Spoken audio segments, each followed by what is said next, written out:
En la oscuridad, ellos pueden acercarse.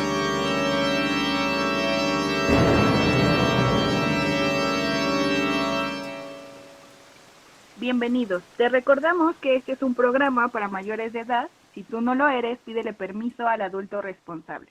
También recordando que todo lo dicho en este programa es meramente entretenimiento y queda a criterio de cada uno de los escuchas. Bienvenidos a Hablando en la Oscuridad, un podcast de terror. Esperamos entretenerlos durante los siguientes minutos. Mi nombre es Marco Antonio Santiago. Yo soy Iraís Vilchis y les agradecemos por escucharnos. Los invitamos a oír este podcast con las luces apagadas. Recuerden, en la oscuridad, ellos pueden acercarse. Buenas noches, Marco. Ya estamos en... Buenas noches, Iraís. Buenas noches, gente que nos escucha. Buenas noches, todos. Bueno, ya cumplimos mes y medio en Hablando en la Oscuridad. Eso me hace muy, muy feliz. Muchas gracias a todas las personas que nos están escuchando y que han estado también con nosotros este mes y medio. Y el tema de hoy es un tema, lo habían estado también pidiendo, es favorito, creo, es uno de los favoritos de Marco. Primero que nada, les agradecemos mucho a las personas que nos están escuchando, les damos la bienvenida, tanto a los que nos están escuchando ahorita en vivo, en Discord, como a las personas que nos van a escuchar en YouTube, en nuestra transmisión ya grabada. Les agradecemos por escucharnos y por entretenerse un minutito en aquí junto con nosotros.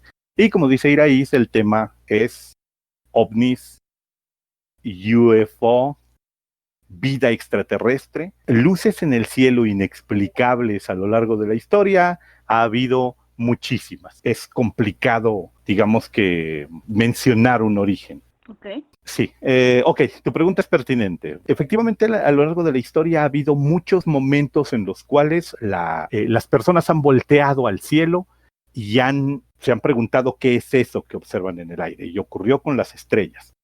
Pero me imagino que tu pregunta se dirige más en el sentido de las imágenes, por ejemplo, o de este lenguaje común que existe con respecto a los objetos voladores no identificados. Sí. El término en realidad se popularizó entre los 60s y los 70s. Las primeras palabras con las que se denominaron a estos fenómenos, de hecho, eran flying saucers, platillos voladores. Eso es de los años 50, si mi memoria no me falla, es como de 1957. Cuando un caso de un piloto famoso de avionetas en Estados Unidos, bueno, un piloto que se hizo famoso por ese evento, un tipo que se llamaba Kenneth Arnold, se volvió mundialmente conocido porque reportó haber visto mientras volaba una serie de objetos que volaban alrededor de él, y cuando los describió, dijo que se movían como si fueran platillos, con esto refiriéndose a que giraban, ¿no?, sobre sí mismos, como los platos de un malabarista chino. El término le gustó tanto a los periodistas que denominaron al fenómeno y a estos objetos flying saucers, platillos voladores, y desde entonces el platillo volador se volvió sinónimo de nave interplanetaria, de nave extraterrestre. Conforme fueron pasando los años, el término platillo volador fue cayendo en desuso, al grado de que actualmente ya casi no se usa, y el que se utiliza comúnmente es OVNI para el habla hispana y UFO, que es digamos que OVNI sería la traducción directa, Unidentified Flying Object, objeto volador no identificado, más o menos en esta misma mecánica, en esta misma idea. Entonces, los primeros casos de eso se darían en los años 50, para ser exacto, 1957, y la popularización del término objeto volador no identificado es de los 60, 70. Ok. Y ya teniendo este término, Marco, ¿cuál es tu postura realmente ante estos objetos? O sea, sabiendo que ya sabemos que está entre 50 y 70, pero tenemos, por ejemplo, registros en libros muy antiguos sobre objetos no identificados o luces en el cielo. ¿Cuál sería como tu postura realmente ante este tema?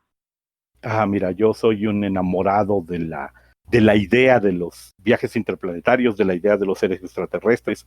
Me parece estrictamente fascinante. De hecho, podríamos arrancar muy bien con la pregunta para todos nuestros escuchas, pues, para toda la gente que nos está escuchando, de cuál es su postura frente a el concepto de vida extraterrestre, el concepto de, digamos que de vida más allá de nuestro planeta, ¿no?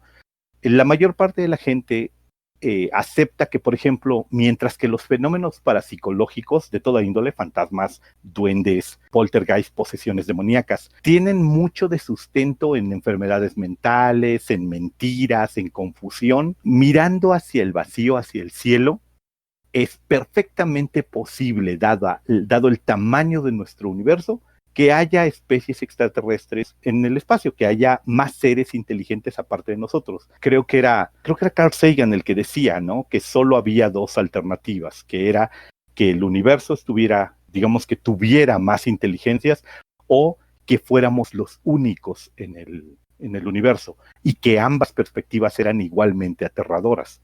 De un lado, invito a todas las personas que están en este momento sentaditas o escuchándonos a que piensen que somos la única inteligencia que existe en todo el universo, que es vasto e inmenso. Y la sensación que te va a venir después de eso es de indefensión y de temor absoluto, pues, o sea, vas a sentirte como algo al mismo tiempo muy pequeñito y muy importante. Somos de las pocas especies autoconscientes, inteligentes, capacitadas para escudriñar los misterios del cosmos, y un problemita muy pequeño podría borrarnos de la existencia para siempre, ¿no? Y que cayéramos en el olvido, la única especie que puede apreciar toda la belleza del universo. Y del otro lado, imaginarte que estamos rodeados de inteligencias de las cuales lo único que nos separa, y estoy utilizando como un término muy coloquial, lo único que nos separa son millones de kilómetros, ¿no? Son mucha distancia. También es perturbador. Ambas posibilidades a mí siempre me han parecido fascinantes. Yo personalmente soy de los convencidos de que por la mera estadística debe haber alguien más allá afuera.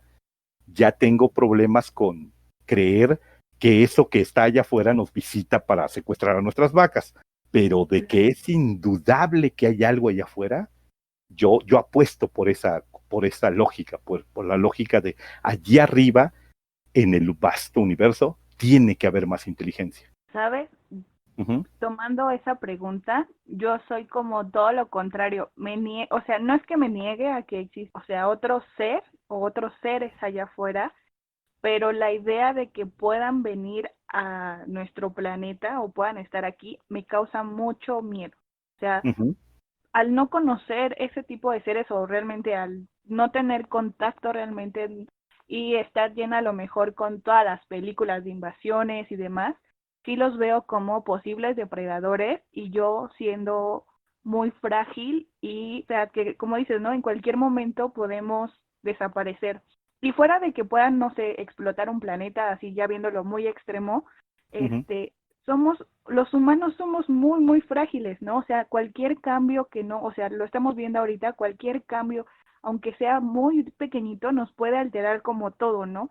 Entonces, digo, si ya en el planeta tenemos constantemente ataques hacia nuestro sistema fisiológico, ahora pensar que hay algo afuera que puede atacarnos, no sé, a mí en lo personal sí me causa terror. O sea que sí, este tema sí es como, lo evitaré constantemente.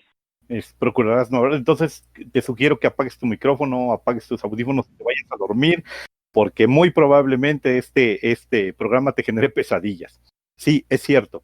Si nos tomamos como ejemplo cultural, los choques de civilizaciones en nuestro propio mundo no suelen salir bien.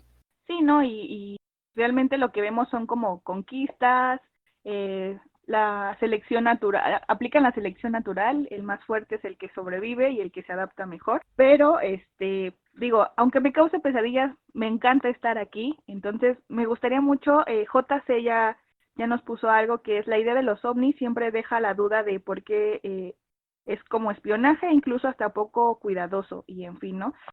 Yo creo en algún punto también se ha dado mucho marco como la parte de espionaje y ovnis, ¿no? O sea, como el desarrollo militar. ¿Cuál es tu postura ante esto, no? O sea, que yo en lo personal a veces creo que es como una excusa decir, ay, es que estábamos haciendo desarrollo de tecnología militar, pero es como la excusa que dan para que, bueno, te lo creo, está bien. No entiendo tu pregunta. Sí, o sea, realmente cuando hablamos de ovnis, en los Ujú. últimos años se han como dado a información o se ha liberado información de que estas luces en el cielo y en algunos casos lo han dicho que es desarrollo militar o naves de espionaje. ¿Tú qué opinas de esto? Si son, o sea, realmente sí sería como desarrollo tecnológico o son objetos no identificados de otro mundo. Mira, retomando incluso lo que JC dice, que es, siempre te genera la duda, ¿no? ¿Por qué una especie tan inteligente como para viajar? En este momento, por ejemplo, nosotros con nuestra tecnología, con nuestros avances, con todo el conocimiento acumulado, seguimos considerando el viaje a Marte, al planeta Marte, un reto que hay que aceptar y que es complicado de hacer frente. Incluso en esas circunstancias, ahora pensemos en una tecnología, en una raza o en una especie capaz de cruzar los abismos del espacio y llegar hasta a tener contacto con nosotros, salvando todas las diferencias. Evidentemente tiene que estar infinitamente más avanzada. Si está infinitamente más avanzada, ¿por qué podemos verla, no? ¿Por qué, por qué no encuentra una manera de enmascararse si la propia tecnología de la Tierra es capaz de enmascarar en muchas ocasiones sus propios movimientos? Y tan es así que, por ejemplo, existe toda una gama de satélites espía, toda una serie de naves tripuladas terrestres o de drones que no detectamos y que están espiándonos sin que nos demos cuenta. Por ejemplo, muy sencillo, si estos tipos llevan 20, 30, 40, 50 años observándonos, ¿qué dificultad tendrían en poner una sonda que pareciera un dron con las letras Google escritas en un costado? Nadie, o sea, cuando le tomaran fotos a eso, quedaría perfectamente desacreditado. Y dirían, es un dron de Google. Y podrían espiarnos sin necesidad de esto. ¿Qué tanta posibilidad hay de que esas personas de esta tecnología súper avanzada sean capaces, por ejemplo, de hackear nuestra propia tecnología, utilizar nuestros propios satélites para observarnos perfectamente y no tener que estar ellos enviando aparatos para vernos? Todas estas cosas son las que hacen la pregunta y las que le permiten a todos los escépticos decir, no me creo que una especie extraterrestre venga de tan lejos, y que enumeren todas estas otras hipótesis. La hipótesis de que en realidad los platillos voladores, en algún momento se postuló, son las famosas naves nazis que se intentaron construir como naves de guerra, que fracasaron en cierto sentido, pero que los científicos alemanes, cuando fueron retomados por otras potencias, siguieron trabajando, o sea, no en balde. Pues von Braun fue el diseñador de los cohetes B-1 y B-2, que eran misiles de guerra, y sus conocimientos eventualmente llevaron a la humanidad a la luna. Entonces, no es imposible que esta tecnología que nosotros vemos y que asumimos que es la de los extraterrestres, en realidad sea nuestra tecnología en un mundo de personas desconfiando las unas de los otros. No olvidemos, por ejemplo, que el fenómeno de ovnis cobró una gran preponderancia justo en los momentos más álgidos de los años de la Guerra Fría, contra todo lo contradictorio que pueda sonar esto. En los momentos en los que más estaba todo el mundo paranoico, diciendo nos observan, nos miran, ¿dónde están? ¿Qué pasa? ¿Por qué nos ven? Justo en esos momentos fue donde cobró mucha fama las teorías de que había platos voladores circulando la Tierra, observándonos, midiéndonos, recopilando información sobre nosotros. Era una buena cortina de humo, eso es lo que dicen, para poder esconder otro tipo de experimentos. Entonces, sí he oído, o sea, teorías al respecto de que en realidad esto es nosotros mismos haciéndole al tío Lolo, espiándonos a nosotros mismos, y me parece una explicación, si quieres verlo así, perfectamente razonable. No la termino de creer en el fondo, porque hay una parte de mí que se niega a quitarle encanto a esto, ¿no? Del mismo modo en que, por ejemplo, hay un conjunto de personas que en los últimos años establecieron la hipótesis de que tal vez los platillos voladores no son seres de otro mundo, no son seres de otro planeta, sino que son seres, son terrestres que vienen del futuro y que simplemente están enviando sondas al pasado para observar detalles o para recopilar una información que tal vez en su tiempo está perdida. Entonces, eso, por ejemplo, abre todo otro campo de posibilidades a la explicación del fenómeno ovni. Y más tétrico. No sé si más tétrico, o sea, no sé hasta qué punto la idea de una inteligencia inhumana, una inteligencia que no viva bajo nuestras normas, sea más o menos amenazadora o más o menos macabra o más o menos intranquilizadora que la idea de una, digamos que de una sociedad que es como nosotros mismos, pero en el futuro. Creo que si tenemos entre las gentes que nos escuchan fans de esto, varios conocerán estas entrevistas famosas que se hicieron extraterrestres donde le están preguntando a un alienígena que de dónde vienen y todo esto, y que él está explicando que no son viajeros interdimensionales o viajeros espaciales, sino que son viajeros en el tiempo. A mí me tocó ver ese video y, por ejemplo, sí fue como el ser humanoide, o sea, volvemos como a lo mismo que se había tomado en algún episodio, ¿no? O sea, ver a algo que no es humano, o sea, no es el humano típico que tú conoces, sino es humanoide, puede llegar a causar conflicto en el hecho de todos los cambios que conlleva a ese estado. O sea, decir, ¿qué le pasó a el humano actual? Y digo, hemos tenido un cambio evolutivo enorme y seguramente si igual nosotros viajamos al pasado, nuestros ancestros van a decir, ¿qué onda? ¿Qué está pasando? ¿Quién eres tú? ¿Y de dónde vienes? ¿No?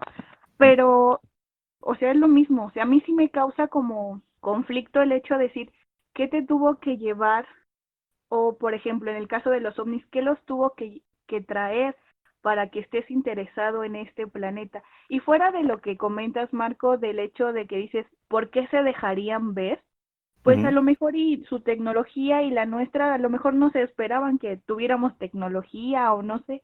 O sea, porque también los casos, si los ponemos en términos años, creo que y años y término gente en el planeta, pues no son así como, uy, cuántos casos. O sea, realmente creo que sí han sido, o sea, sí ha habido como booms de fenómeno ovni, pero no son así como globales. O sea, el porcentaje sí es como pequeñito en tamaño, tiempo, población. Y bueno, Blazkowicz nos dice que él cree que ya están entre nosotros.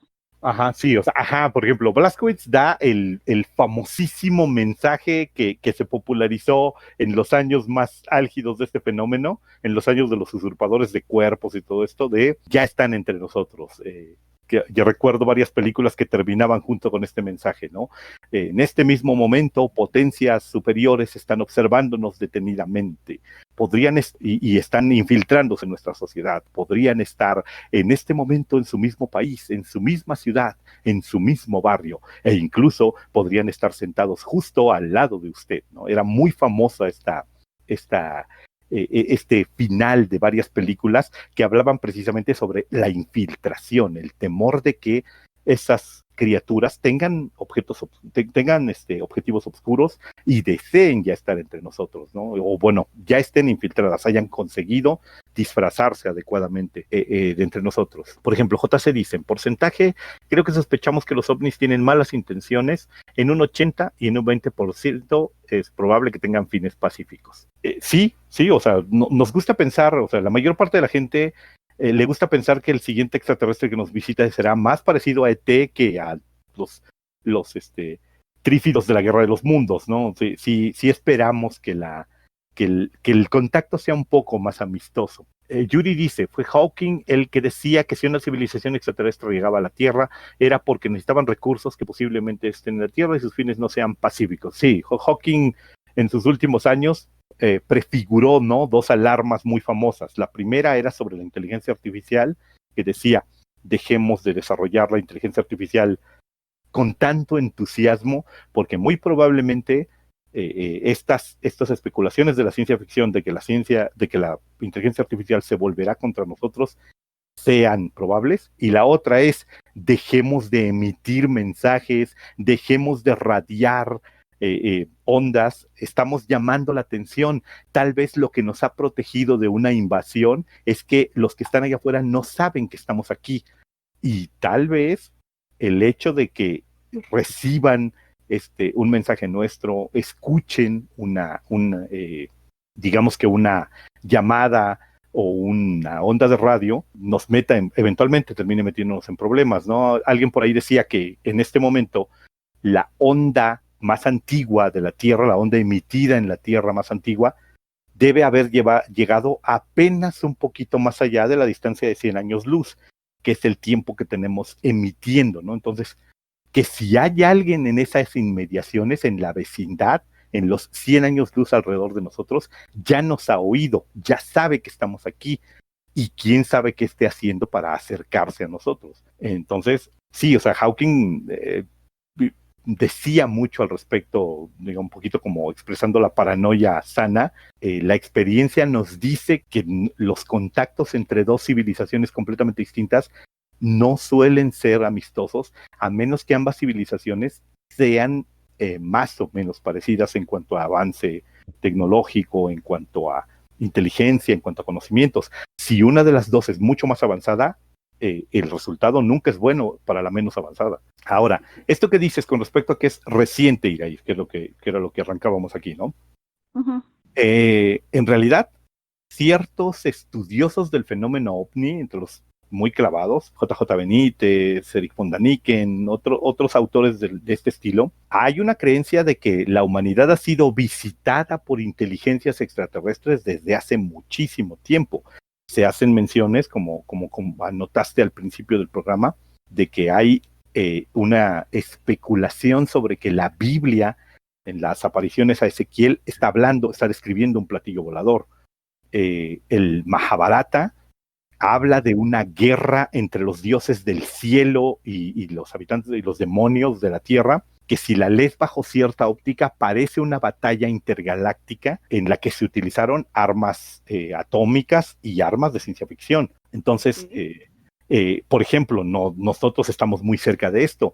Cualquiera de ustedes puede googlear con sencillez y ubicar la famosa hipótesis del astronauta de Palenque, esta lápida que existe en donde algunos afirman que lo que se está viendo no es el rey Pacal en su silla ceremonial, sino que lo que estamos viendo es a un extraterrestre o a un astronauta manipulando diversos objetos y comunicándose con potencias extraterrestres. Hay un ceremonial muy raro que creo que es sudamericano, pero no estoy muy seguro en qué parte, si es Perú o Bolivia, es inca, en donde hay una curiosa ceremonia en donde los oficiantes de la ceremonia danzan, se acercan hasta lo que parecería ser como un ara, como un altar de un templo, y a continuación repiten una serie de expresiones vocales una y otra vez. Cuando se les pregunta a ellos que por qué lo hacen, dicen que porque están reproduciendo las ceremonias de los dioses.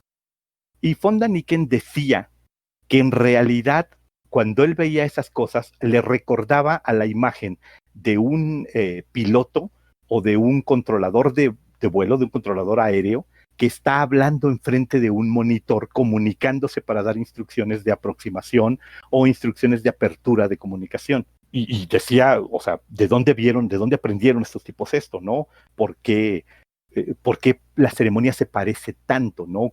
¿Por qué parece que estuvieran en otro idioma diciendo cambio, ¿no? Te recibimos claramente. ¿Y por qué estos tipos no recuerdan el significado de las palabras que dicen?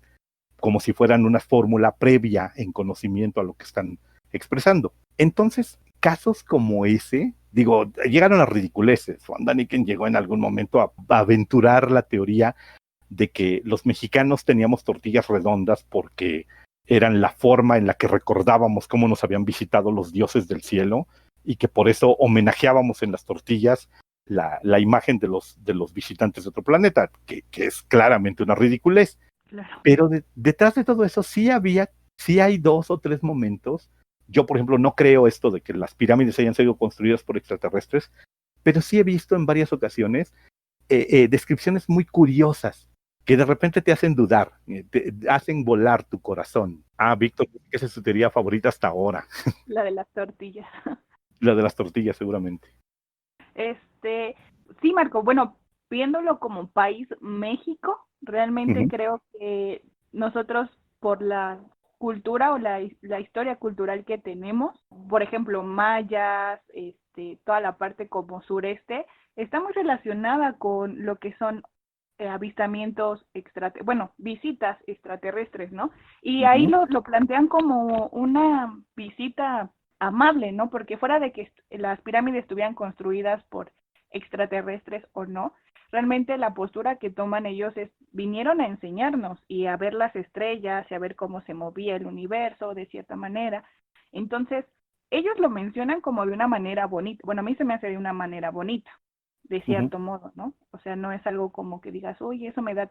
Saber que nos están escuchando afuera, hace ratito que lo mencionaste, de nuestra sonda ha viajado 100 años luz, es como hoy. O sea, a mí sí es como, y si ya nos escucharon, y si ya vienen, y si lo que nos escuchó no es bueno, y entonces, ¿qué pasa, no? También viene como algo que es una pregunta, que es esta parte cuando mencionas lo de una como batalla entre intergaláctica, saber qué tal si no fuimos los primeros en la Tierra. O sea, digo, pensando en la evolución, nosotros nacimos aquí, nos hemos desarrollado en la evolución y demás, pero qué tal si ya había llegado alguien a la Tierra previo, ¿no? O sea, alguien que ya estaba viajando y encontró este lugar y se quedó y pues vive aquí.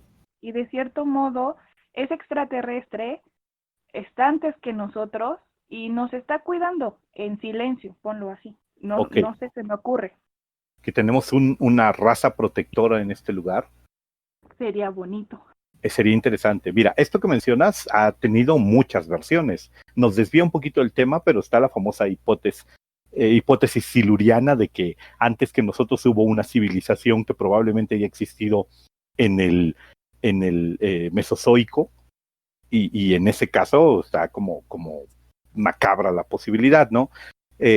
Yo, por ejemplo, cuando la gente que me conozca sabrá que de repente le hago esta pregunta a muchos amigos míos, como tema de especulación mientras estás echando un café, de cuánto tiempo tiene que pasar para que una civilización que haya existido desaparezca por completo.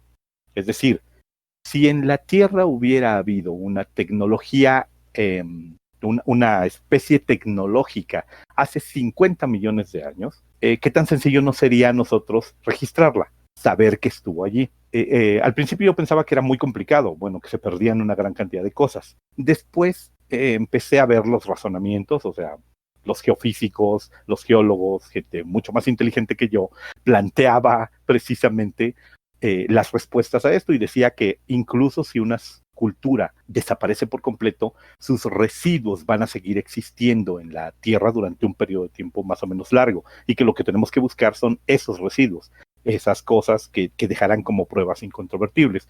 Nosotros, por ejemplo, y nuestra herencia de los combustibles fósiles quemados o del plástico van a durar muchísimo tiempo, muchísimo más del que nosotros suponemos. De hecho, van a tardar mucho en irse. Sí hay una posibilidad de que nosotros mismos no seamos habitantes naturales de la Tierra, ¿no? Von Daniken creo que también es el que lo plantea en algún momento, que lo que dice es, hagan este experimento, todos y cada uno de ustedes. Era un experimento bonito. Busquen un día de cielos abiertos, un día en el que puedan ver el cielo sin nubes o con la menor cantidad de nubes, que vean ustedes el cielo azul, o salgan en la noche a una noche estrellada y déjense atrapar por el sentimiento que les produce. Levanten la cabeza, respiren profundo y observen a ese lugar.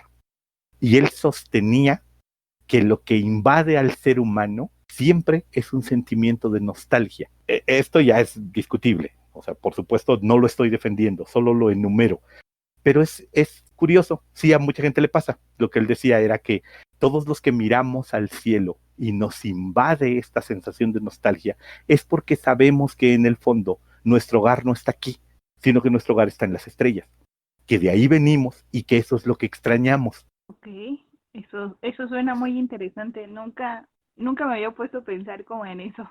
Ajá. Ahora mira, Alejandro dice, creo que una cosa también probable, ya asumiendo que existen y que llegan a la Tierra, es que toda nuestra noción de la interacción entre civilizaciones esté basada en conceptos exclusivamente humanos y que sean inteligentes y autoconscientes. Quizá no es sinónimo de que tengan un concepto de interacción ética. Podrían ser súper inteligentes, pero exclusivamente utilitarios, y nos exterminen o reúnan sin ningún juicio ni consideración. por nuestra inteligencia, como la actitud que tenemos con las bacterias o los hongos. Ajá, sí, por supuesto.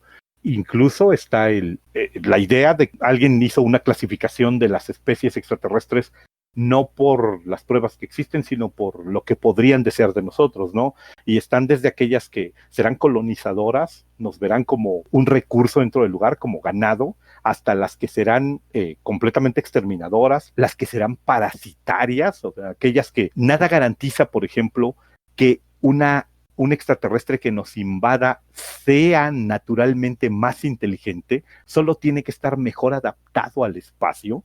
¿O qué ocurre si lo que nos invade es una monstruosamente colmena, en donde los individuos que nos ataquen no sean particularmente inteligentes, pero haya una inteligencia inhumana y gigantesca que los gobierne y los envíe a la Tierra a invadirla, arrasarla, robarse todos sus recursos y parasitarnos, exterminarnos o cosecharnos dependiendo de o sea, todos nos imaginamos como extraterrestre al Klaatu Barada Nikto, al hombre que viene a darnos un mensaje de paz, o como un ET simpático, pero ¿y qué tal que no? ¿Qué tal que lo que nos invade es una plaga de langostas extraterrestres que lo único que hace es depredar mundos, ¿no? Y adiós, planeta Tierra. Ajá, pues a lo mejor no adiós planeta Tierra, adiós humanidad que estorba encima del planeta Tierra, ¿no? Bueno, sí. También JC tuvo una intervención que dice, lo que me causa curiosidad es que de acuerdo con la teoría de expansión del universo, supondríamos que nosotros seríamos de los últimos mundos en formarse y desarrollar su civilización, y mientras que los ovnis provienen de otros mundos con millones de años de antigüedad y tal vez hasta extintos. También nos menciona que somos polvos de estrella. Ah, eso es muy famoso, es una bonita frase. Eso implicaría, por ejemplo, que estamos sentados en un gigantesco cementerio interestelar y que somos lo único que está vivo esperando el momento de extinguirnos, ¿no? Eso sería muy macabro, muy desolador. Sí, o que nos formamos de todos esos cadáveres que o sea, que hubo una guerra intradimensional y somos las sobras, nos formamos de las sobras de los cadáveres, no lo sé. No sé, esa me gusta menos evocativo, sí. Pero sí, bueno, regresando a nuestro tema central, punto con el fenómeno ovni y la razón por la que es tan fascinante, es porque nos hace confrontarnos con nuestras propias limitaciones, con nuestra propia mortalidad, con nuestro deseo de trascendencia.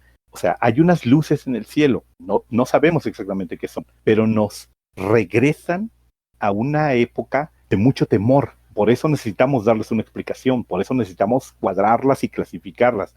Por eso creo que la gente está mucho más satisfecha de simplemente decir son esto, o incluso si son así como invasores extradimensionales del planeta X, se sienten mucho más feliz porque eso es una explicación. Parca, alocada, demencial, pero es una explicación. Contra la de levantar la cabeza, ver una luz en el cielo y decir no sé, simplemente no sé, una actitud mucho más científica, pero mucho más desoladora. Asimov decía eso precisamente. El problema de la ciencia es que eventualmente tiene que dar la respuesta, no tengo idea, no sé, y eso no es fascinante. La magia, la fantasía nos da respuestas y eso es lo que nos hace sentir felices. Claro. Y Marco, tengo una pregunta para ti. ¿Has visto un ovni? ¿Un ovni? Uh-huh. Sí, centenares de veces. O sea, un objeto en el cielo que no sabía yo qué era, he visto muchísimos. De hecho, me atrevería a decir que no pasa año en el que no levante la cabeza al cielo y diga yo, ¿qué diablos es eso? Pero eso es cuestión de mi ignorancia, pues. Okay. Solo una vez en mi vida, hace muchísimos años, vi un objeto en el cielo, y esto estaba en la secundaria, estoy hablando de hace más de 30 años. Solo una vez vi un objeto en el cielo que no pude explicarme, y viajaba muy rápido, cruzó el cielo de oeste a este, tenía un brillo muy curioso y se movía muy rápido, o sea, cruzó la totalidad de la esfera celeste para mí. No puedo calcular la distancia a la que estaba, pero cruzó todo el lugar, toda la bóveda celeste de horizonte a horizonte no me atrevo a decir que menos de un minuto. Y que al día de hoy yo no puedo reconstruir, no puedo saber qué es, ¿no? O sea, he tratado de investigar y de preguntar. ¿Y cuál fue la sensación que tuviste antes? Es muy impresionante. Yo sí soy muy enamorado del concepto de extraterrestres, aventuras espaciales, ovnis, naves interplanetarias.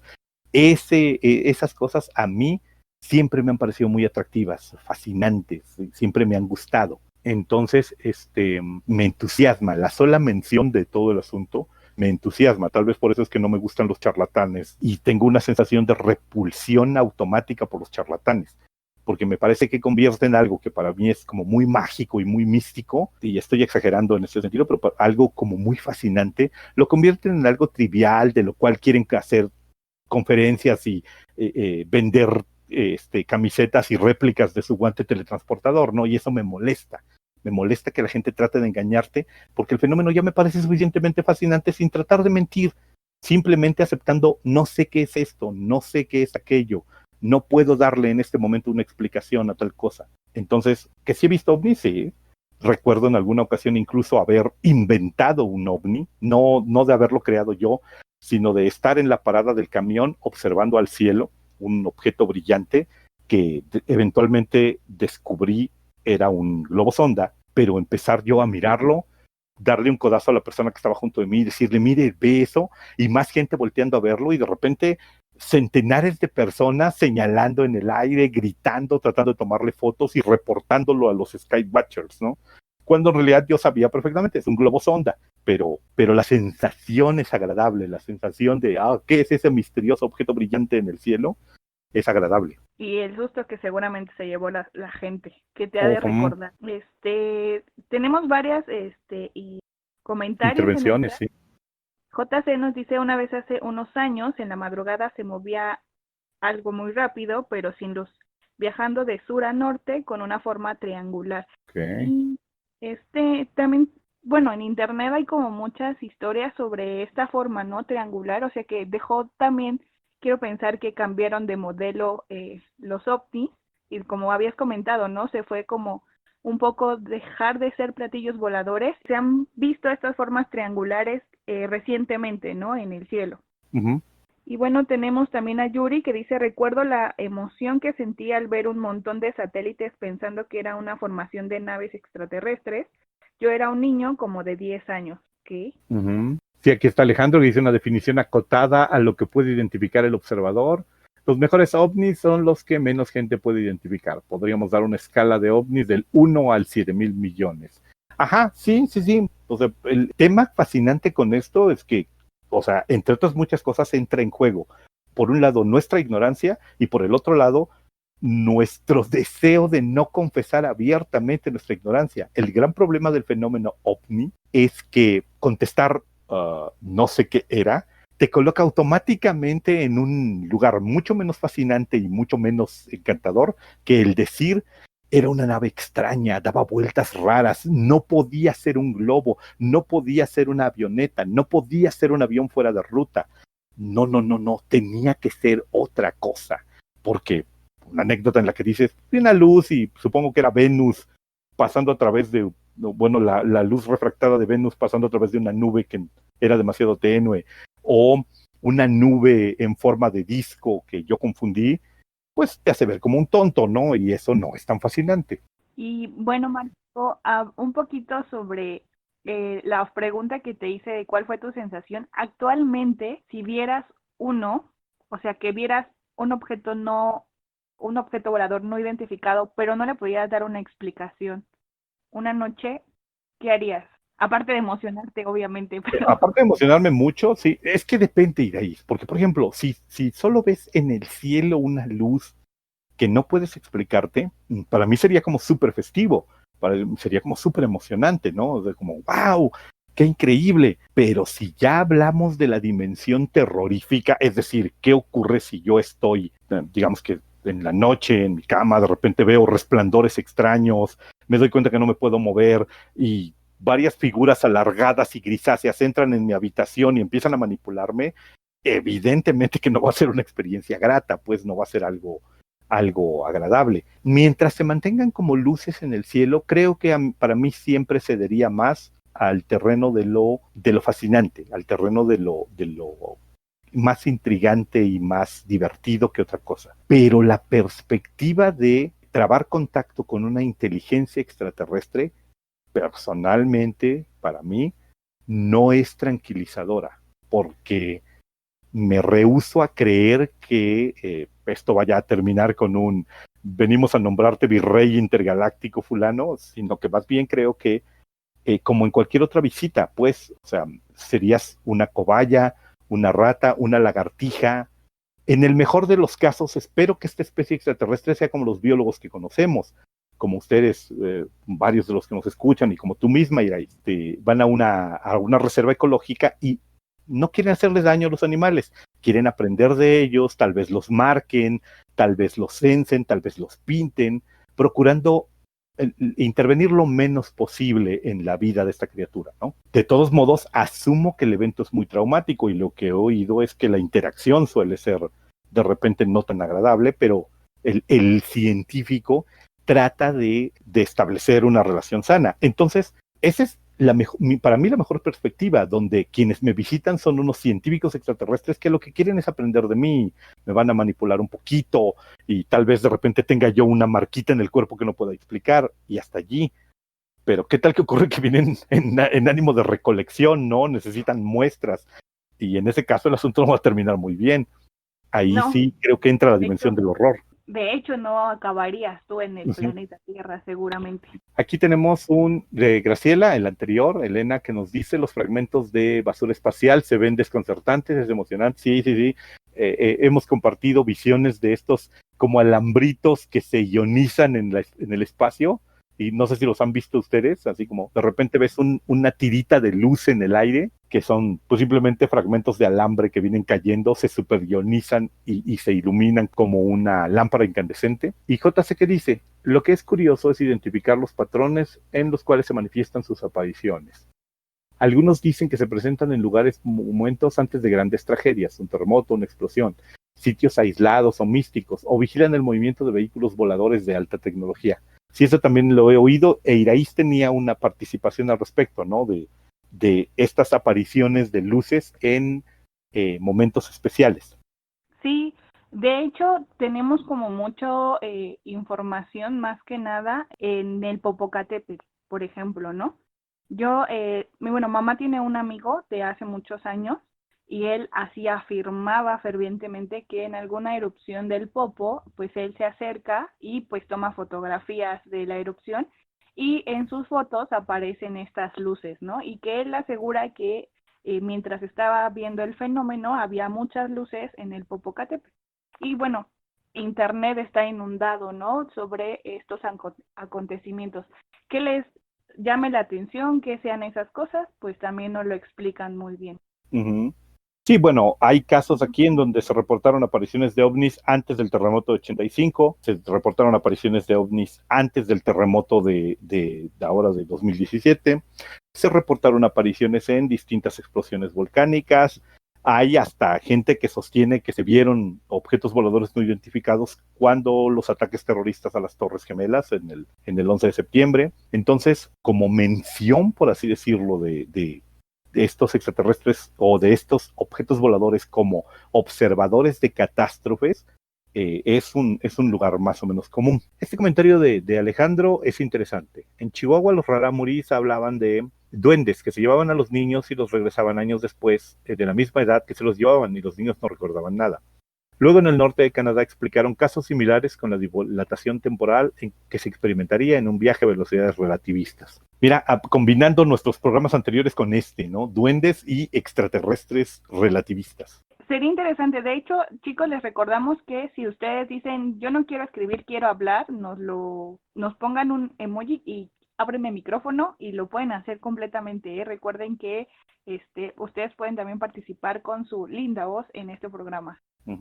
Ahí tenemos un texto de Melissa, ¿quieres leerlo? Dice, cuando era niña recuerdo haber sacado la cabeza por la ventana del carro, miré al cielo y vi volar al lado de mí una especie de bola luminosa, del tamaño de una papa. Tenía destellos azules, blancos y violetas. Nunca supe qué. Eso es muy interesante. Blasco dice que era una bruja, así. Bueno, también a estas pequeñas bolas les llaman fuegos fatuos, que son Ajá, gases sí. que se prenden, ¿no? Yo en algún momento vi uno en la noche y me asusté un montón, ¿no? Y en mi cabeza pasó, es un duende. Y yo toda asustada grité, así hice un drama impresionante, porque en mi cabeza no podía explicar esa luz. Y ya en Ujú. algún momento alguien me dijo, ay, Ira, y si eso es un fuego fatuo. Y yo, bueno, está bien. Así, le quitaste todo el encanto, aunque Sí, tampoco es tan sencillo. Sí, o sea, sí. dado el número de accidentes atmosféricos y de terreno que existen en la Tierra, en realidad eso cubriría, junto con el engaño, junto con la mala percepción y todo esto, eso cubriría seguramente el 95% de los casos de observaciones de luces misteriosas en distintos puntos. De hecho, eso era al final lo que decían los escépticos, ¿no? El 95% de los casos de avistamiento ovni están perfectamente justificados y son perfectamente explicables de muchas maneras, ¿no? Desde el error de percepción hasta cambio bueno, hasta un fenómeno atmosférico. Pero está ese pequeño 5%, ¿no? Que algunos arrinconan hasta el 1%, pero que sigue siendo un gran número.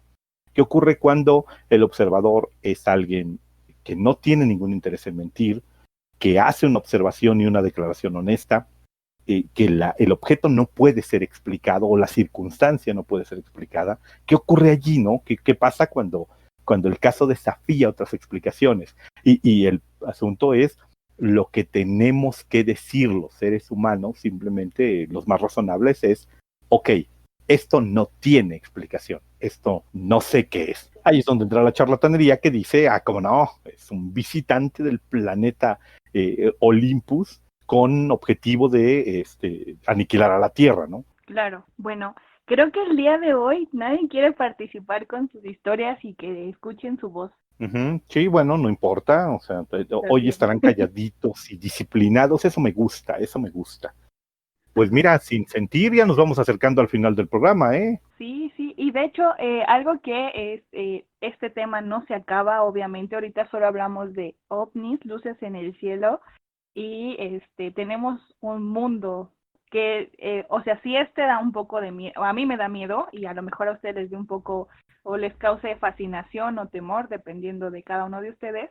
Creo que el que sigue, Marco, va a estar bueno. Sí, o sea, ¿crees que saltemos ya a invasores de otro mundo? Extraterrestres me parece bien, ¿no? Porque en algún punto hablando contigo me dices, ¿para qué quieren una vaca?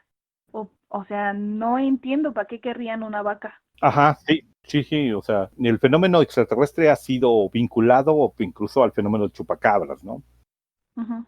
Originalmente, de hecho, las mutilaciones de ganado en Estados Unidos se explicaron como ataques extraterrestres hasta que surgió el chupacabras y cobró como tanta notoriedad que obscureció otras explicaciones, ¿no? En realidad, mutilaciones de ganado ha habido a lo largo de la historia y se las han adjudicado a las brujas, a los demonios, a los extraterrestres y eventualmente a los críptidos, dependiendo de la época, lo que demuestra que el fenómeno sigue existiendo y lo único que cambia es la explicación. Pero sí, o sea, creo que en el siguiente tema podríamos tocar temas tan fascinantes como, arrancando, el de los hombres de negro, como el de las personas que afirman que ya estamos infiltrados, seres de otro planeta, por seres de otro mundo. Y eso incluye las teorías de la conspiración sobre las especies reptilianas, que ya sea que sean invasores de otro mundo o habitantes del pasado remoto de la Tierra, son seres con una agenda oculta intentando aniquilarnos, ¿no?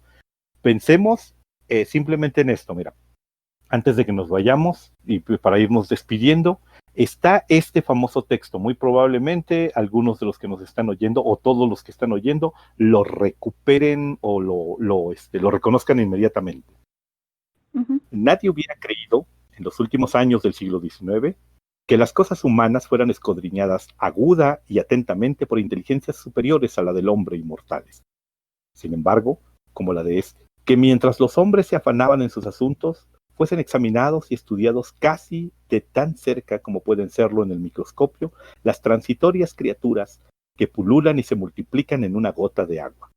Con infinita suficiencia iban y venían los hombres por el mundo, ocupándose de sus asuntos, serenos en la seguridad de su imperio sobre la materia.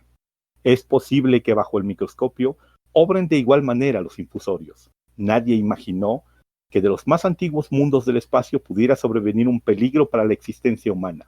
Ni se pensaba que esos mundos, más que para desechar como imposible o improbable la idea de que hubiese en ellos vida. Este es el inicio de la Guerra de los Mundos de Herbert George Wells. Es una preocupación constante en la literatura, en la filosofía y en la mente de la humanidad por más de 100 años. Tan pronto como sigue asustando esta idea de que haya inteligencias extraterrestres más allá, visitándonos, de que sus objetivos no sean hacernos crecer y unirnos a la Federación Intergaláctica, ¿no? Sino que sus objetivos sean más oscuros. El fenómeno da para mucho y la puerta que abre para él, me parece a mí, muchísimo más realista, si lo quieren ver, muchísimo más mecánica, que la que nos abrirían dimensiones como la de los fantasmas, como la de las coincidencias extraordinarias, como la de la Ouija, o las posesiones demoníacas, o cualquier otra cosa del estilo. Sí. Oye, ¿y si las posesiones demoníacas son alienígenas para sí? Así, o sea, si empezamos a encontrar en todo explicación hacia los extraterrestres, diablos, estamos a merced de ellos. Sí, ok. No solo se me ocurrió ahorita, perdón. No, bueno, o sea, por ejemplo, hay una explicación postulada de que también, pues, estas crónicas de Urantia y esta imagen de la rebelión de los ángeles y los demonios, pues, de Lucifer y todo esto, son estrictamente hablando una descripción de una guerra entre potencias superiores que en algún momento colonizaron la Tierra. O sea, sí existe esa vertiente, esta vertiente en donde los demonios, los ángeles caídos, no son tal, son simple y sencillamente habitantes de otro planeta que decidieron utilizar a la Tierra como su campo de guerra, pues, como sus trincheras. Ok. Hanufion dice, estas historias de ovnis o seres que estuvieron lo manejan también con lo que pasó en la Atlántida, una civilización tan avanzada que ella misma se destruyó. Es mi comentario. Mira, también haciendo referencia a otra de las vertientes interesantes del fenómeno ovni, que es los astronautas ancestrales, ¿no? Los vestigios de que los extraterrestres no solo nos han visitado, llevan visitándonos varios miles de años. Y Marco, me gustaría hacerte como una última pregunta, que es algo que no sé si entra como ahorita en este tema de ovnis, pero también como de los avistamientos en cultivos, ¿no? Estas marcas que se dejan en tierra. ¿Qué opinas? Los círculos en las cosechas, ¿dices? Ajá, que dicen que pueden ser mensajes o que pueden ser como dónde aterrizó la nave y que esa forma, de cierta forma, tenía eso. ¿Cuál es tu postura ante los círculos en los cultivos?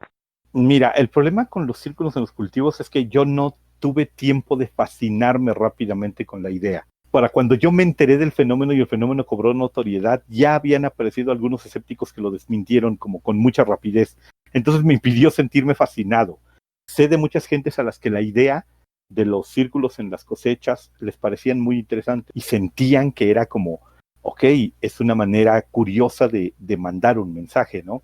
Pero después aparecieron círculos de cultivos con la forma de Hello Kitty, o con la forma de Mario Bros, o con la forma de un honguito, y entonces pues empezaste a decir, caray, qué extraterrestres tan jocosos, ¿no? Entonces, como que yo no pude fascinarme, debo confesar con un poquito de pena, que no pude fascinarme con esa idea, porque me la desmintieron demasiado rápido. Luego aparecieron científicos que se dedicaron a la chamba, y que dijeron incluso cosas del estilo de todos los seres humanos cargamos con una nube de microorganismos alrededor, que es como una suerte de firma, y a donde quiera que vayamos, a menos que vayamos perfectamente aislados, dejamos parte de esta pequeña nube, dejamos como una impronta, una marquita de nuestra presencia, y que se habían hecho los análisis en los campos de cultivo y se podía incluso postular quién había hecho digamos que estos círculos de cultivo. Y luego aparecieron los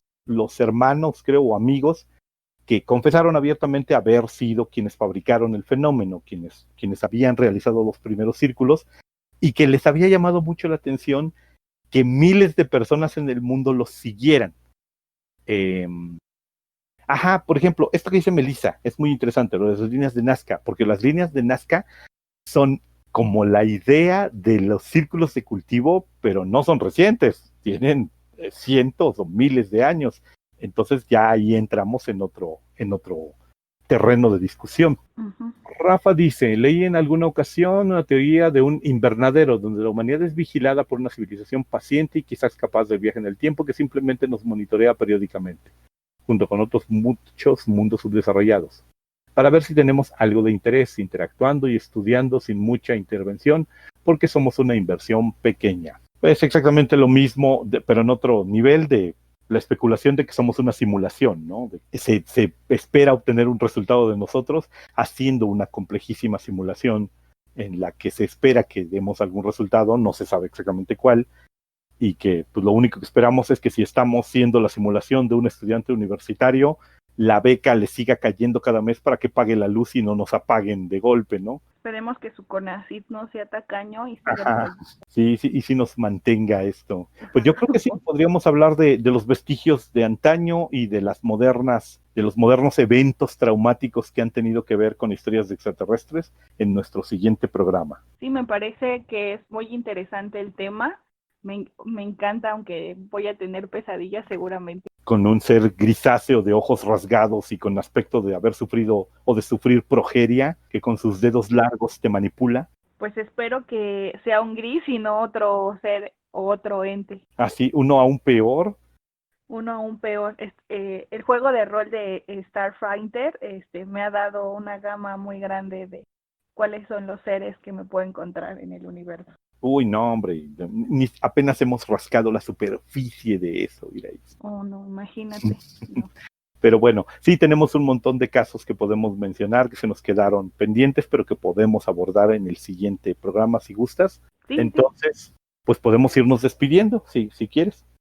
sí, chicos, muchísimas gracias por habernos escuchado. Les recordamos que nos sigan en nuestras redes sociales, tanto en Twitter, Facebook, Instagram, YouTube. Nos ayudaría mucho si nos dieran pulgarcito arriba y un comentario de que les gustó el programa. Ya este programa se quedará grabado para la posteridad y lo estará subiendo Iraís próximamente a YouTube. También recordándoles que ya está el programa anterior, el de sueños, el de parálisis y terror nocturno, por si no lo escucharon o lo quieren compartir, también nos ayudaría muchísimo. Ah, sí, eso sí. En general, cualquier cosa, invitamos a que nos compartan, a que nos des like y también a que nos retroalimenten, ¿eh? Si en la página de Facebook, el canal de YouTube o aquí mismo gustan dejarnos comentarios, participaciones, anécdotas que les gustaría que leyéramos, qué otros temas les gustaría que abordáramos, todo es muy bien recibido, toda crítica, todo comentario, incluso negativo sobre nuestra persona, bueno, particularmente hablo a título personal sobre mí, es agradecido y bienvenido. Sí, igual, recuerden que tenemos nuestro correo para si tienen historias más grandes, dicen yo quiero mandar así un libro de historias, es los que hablan en la obscuridad @gmail.com. Igual los dejaremos, bueno, está en todos los canales y cuando se suba obviamente el video, pues ahí lo pondremos, por si tienen alguna historia. Bueno, pues muchas gracias, Iraís, por haber estado aquí conmigo. No, gracias a ti por ilustrarme sobre este tema tan fascinante. Sí, a mí personalmente me encanta. Bueno, muchas gracias a todos los que estuvieron oyéndonos, a los que estuvieron escribiendo en el chat. Muchas gracias a la gente de YouTube que nos oirá en otro momento. Esperamos que este ratito les haya sido entretenido, les haya resultado grato. Esperamos que tengan unas agradables pesadillas después de esto. Me despido, mi nombre es Marco Antonio Santiago. Yo soy Iraís Vilchis y esto fue Hablando en la Oscuridad. Recuerda, en la oscuridad ellos pueden acercarse.